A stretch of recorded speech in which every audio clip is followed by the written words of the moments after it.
Hey, how y'all doing? It's Sharonda, and hey, how y'all doing?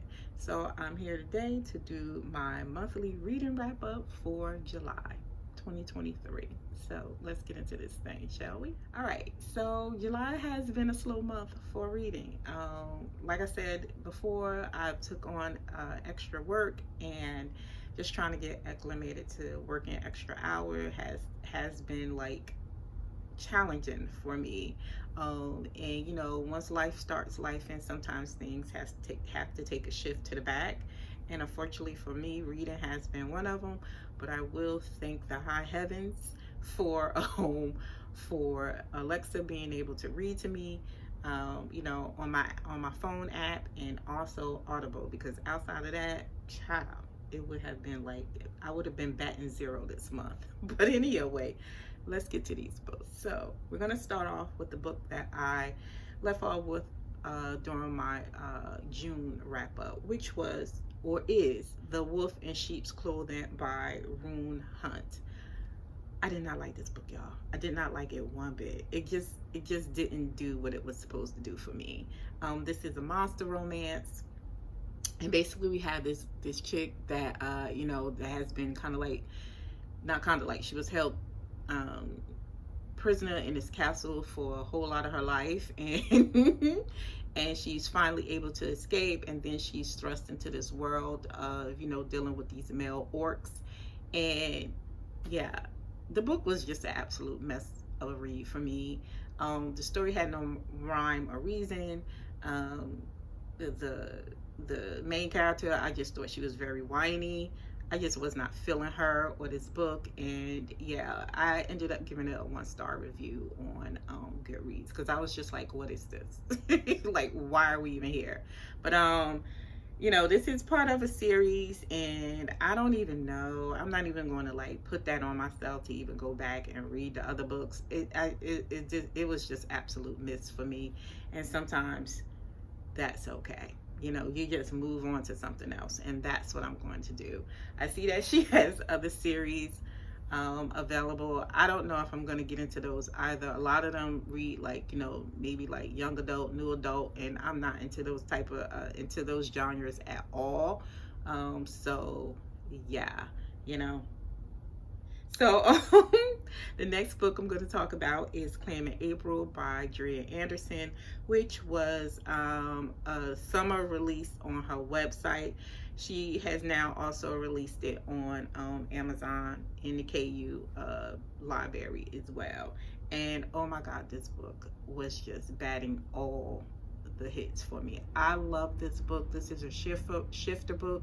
This is also a book that is included in her Hamilton Brothers series, where we have one of the friends of one of the wives of the Hamilton brothers, April, who meets her mate Grant. And oh my God, this book was just like so wonderful. I actually have a full review here on the channel.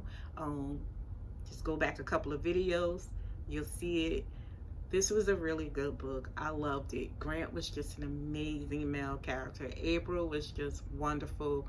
Again, great female relationships in this book. I was just here for this book. So again, I have a full review here on my channel. Please check it out.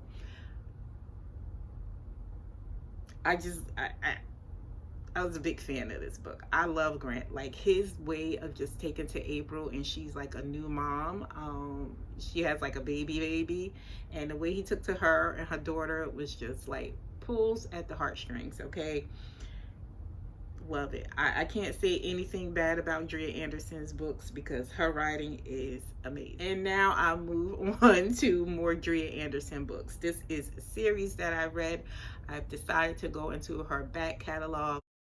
This is the Haven series, which is a 3-book series about these brothers who pretty much protect the earth realm and these other magical realms. I'll also have a video here discussing this series as well. Again, go back a couple of videos, you will see it. Love this series. I ended up rating, I think I rated each book 4 stars. I think the middle book, which was Soul Bounded, I rated at 3.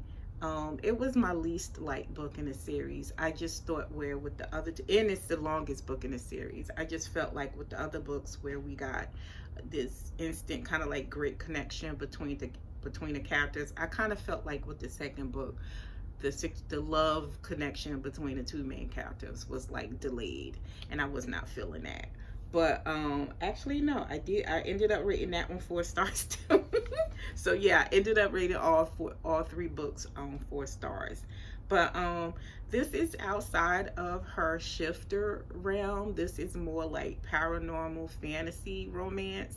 um it's a wonderful series. And it's just great. There's another series of hers I'm gonna pick up soon, which is another 3, I think it's another 3-book series as well. It's also from her back catalog. But yeah, check out the Haven series. Yeah, the best book that I enjoyed in this series was it's Hellbound, which is the last book in the series. I enjoyed that book a lot. It was just, even though I wanted like more information on Asa and her powers and what she could do like afterward, when she found out that she was basically one of the minions of Hell's daughter, I was just like, I need more information on her. But outside of that, that was my favorite book in the series. It's a really good series. Next book is Changing Spaces by Karmen Lee. This is a queer romance, lesbian romance. You guys know I read a lot of lesbian romances on this channel, so please don't act like you shocked or surprised, okay? I just feel like when I talk about queer romances on this channel, I don't know, but yeah.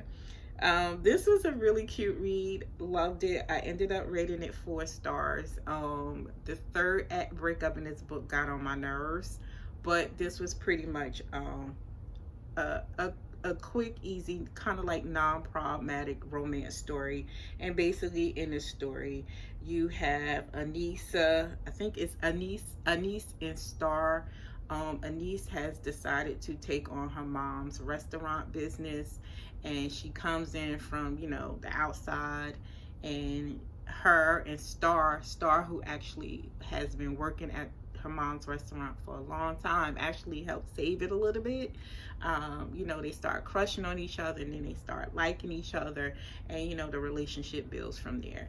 I thought this was a really cute, loving story. Like I said, the third act breakup kind of like irked me, but outside of that, this was a pretty decent read.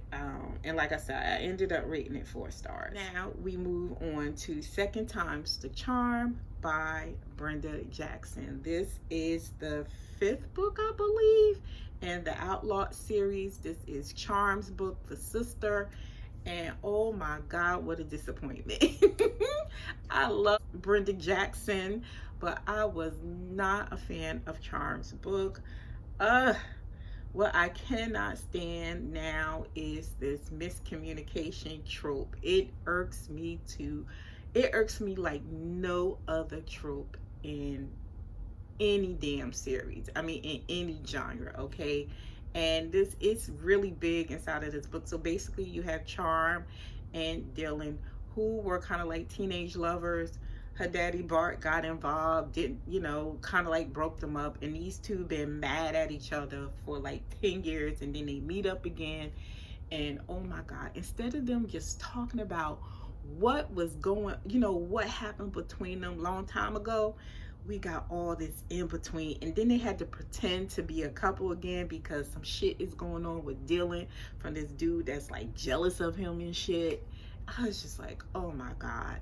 But y'all, I was just so disappointed in this book. First of all, Harlequin really pissed me off, because why isn't a black cowgirl on this damn cover? Huh? Like I'm not mad at, a male cover model being on this book, but this is a woman's book. Where Charm at? Okay? But anyway, so yeah, I was just disappointed in this book, and it was mainly the miscommunication trope. It was just, all they had to do was just talk about what happened between them. Like, hey, you text me that you didn't want to be with me, and you left off to, you know, get your music career popping, and you didn't, you know, you just left. You didn't let me know why. Like, why we didn't have a conversation between them before they found out that everything was, of course, Bart's fault. Like,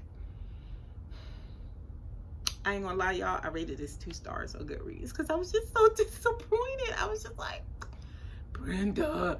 And I, you know, I like this series. Like, I like this series. I'm not a fan of all of the books, but I know I never gave any book in this series 2 stars.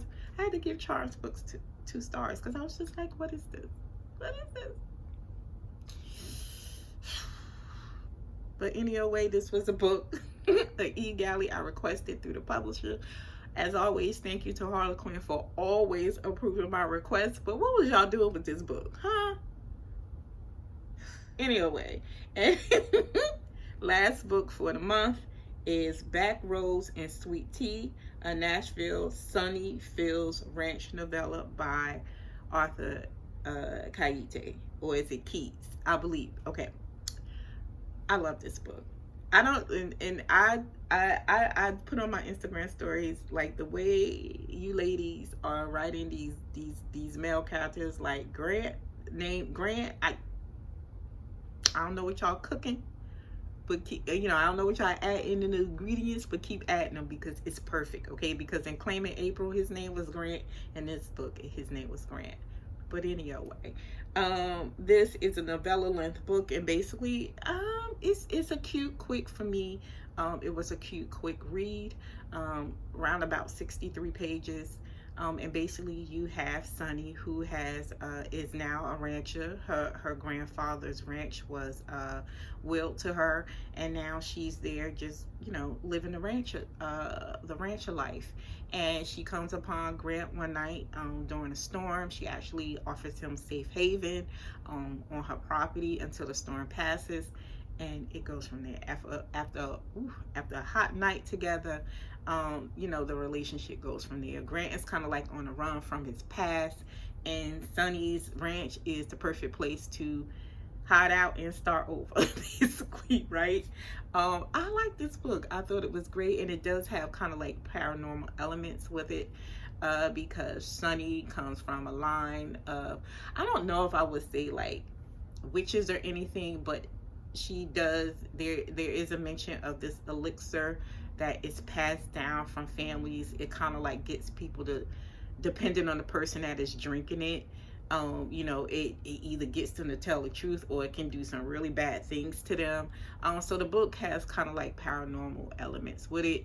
My only issue is I kind of feel like I wanted more information on Grant and his background, because the way he read, like, it seemed like he came from more than what was explained inside of the book. So I've really had like more background on him.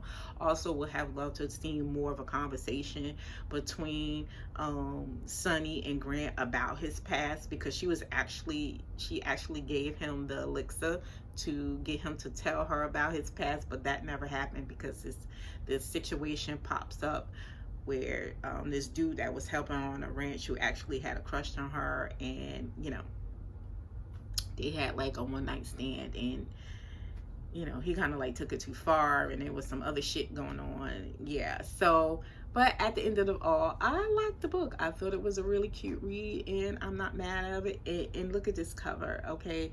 It gave me what I wanted, a black cowgirl on the damn cover, okay? Like, yes, all right. A beautiful cover. It's a cute little story. I say check it out if you like it, especially if you kind of like your contemporary romance, or kind of like a little tease of paranormal. Definitely check out this one. So yeah, that's it for me for my wrap up for July. Like I said, not much, right? There wasn't anything that I DNF'd. 0 DNFs. Yeah, that is it for me, y'all. I ain't gonna hold you too much longer. Until the next one, later days. Bye.